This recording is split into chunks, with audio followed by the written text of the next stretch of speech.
ហាសង្ក្រាន្តឆ្នាំមមីអត្តស័កពុទ្ធសករាជ2570គ្រិស្តសករាជ2026មហាសករាជ1948ចលសករាជ1388សុភមស្តុវរមង្គលាជយាតិរេកព្រះពុទ្ធសករាជព្រះសាសនាអតិកន្តាកន្លងទៅហើយបាន2569ត្រឹមថ្ងៃសុក្រ15កើតខែពិសាខលុះដល់ថ្ងៃសៅរ៍1រោចខែពិសាខឆ្នាំមមីអត្តស័កតទៅចូលពុទ្ធសករាជ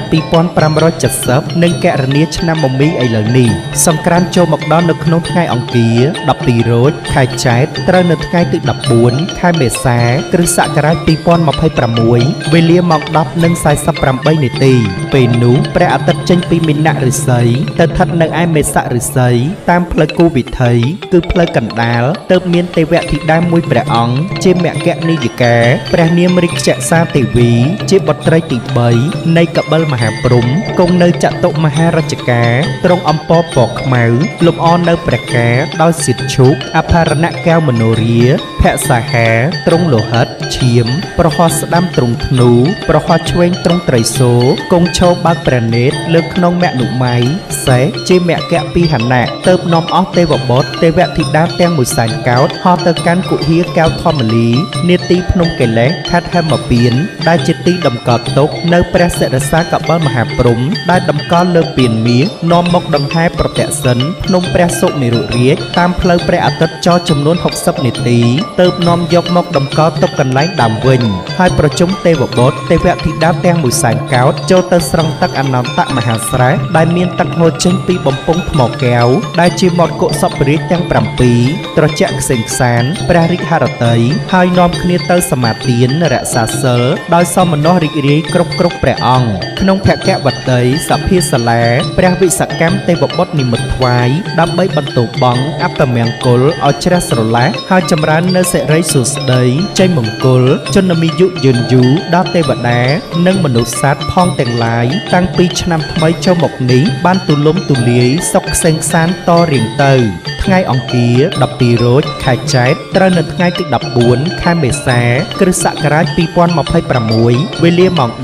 10:48 នាទីព្រឹកជាថ្ងៃចូលឆ្នាំវរមហាសង្ក្រាន្តថ្ងៃពុធ13រោចខែចែកត្រូវនៅថ្ងៃទី15ខែមេសាគ្រិស្តសករាជ2026ជាថ្ងៃវរវ័នបតថ្ងៃប្រហ័ស14រោចខែចែកត្រូវនៅថ្ងៃទី16ខែមេសាគ្រិស្តសករាជ2026វេលាម៉ោង 14:40 នាទីនិង12 វិនាទីជាថ្ងៃវរៈឡើងស័កគម្រប់ជាសង្ក្រាន្ត3ថ្ងៃស្រេចបរិបូរណ៍ជាសកលឆ្នាំមមីអត្តស័កមហាសករាជ1948ចលសករាជ1388តទៅនៅក្នុងឱកាសសង្ក្រាន្ត3ថ្ងៃសូមអស់ប្រជាពលរដ្ឋប្រុសស្រីផងទាំងឡាយរៀបចំពលិកាគ្រឿងសក្ការៈបូជាអុជប្រទីបជ្វេលាថ្វាយព្រះរតនត្រ័យនិងទទួលស្វាគមន៍ទេវបុត្រទេវធីតាឆ្នាំថ្មីហើយខំលះបង់អាក្រក់អន្តេរដ្ឋីជាចិត្តអប្រិយជាប់ដោយគំនុំគុំគួនព្យាបាទឈ្លាននេះដែលកើតមាននៅក្នុងឆ្នាំចាស់ឲ្យជ្រះស្រឡះតាំងចិត្តប្រព្រឹត្តល្អប្រកបដោយមេត្តាករុណាមុទិតាឧបេក្ខានិងបញ្ញាធ្វើបុណ្យសុំទានតាមប្រពៃណីរក្សាសិល5ឲ្យបានជាប់ជានិច្ចនោះទេវតានឹងឲ្យពរសពសាធុការលោកអ្នកនឹងមានសិរីសួស្តីសុភមង្គលវិបុលសុខគ្រប់ប្រការតាំងពីឆ្នាំថ្មីនេះតរៀងទៅរដាប់ទទួលទេវតារដាប់ទទួលទេវតាតាមទំនៀមបុរាណរៀងរហូតមកត្រូវរៀបរៀងទេវតានៅខាងមុខផ្ទះមួយសម្រាប់តាំងគ្រឿងពលិកាផ្សេងត្រូវក្រាសម្ពុតពណ៌សហើយរៀបចំនៅគ្រឿងសក្ការៈបូជាទេវតាមានជាអាចបាយសី9ថ្នាក់មួយគូបាយសី7ថ្នាក់មួយគូបាយសី5ថ្នាក់មួយគូបាយសី3ថ្នាក់មួយគូបាយសីបច្ឆាមួយគូស្លាធម៌មួយគូទឹកអប់មួយគូ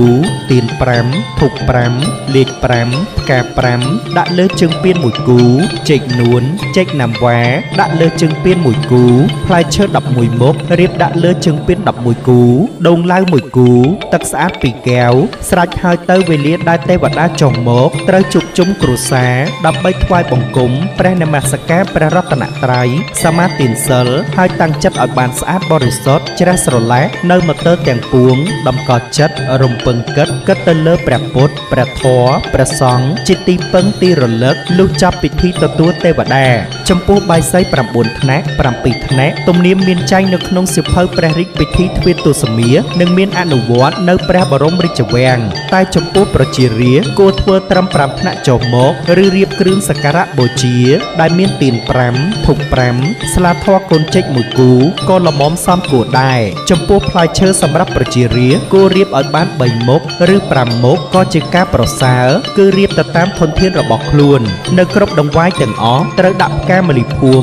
ពីលើគ្រប់ដង្វាយនៅលើជើងពាននិងលើបាយសីហើយត្រូវដោតទៀនហើយដុតបំភ្លឺ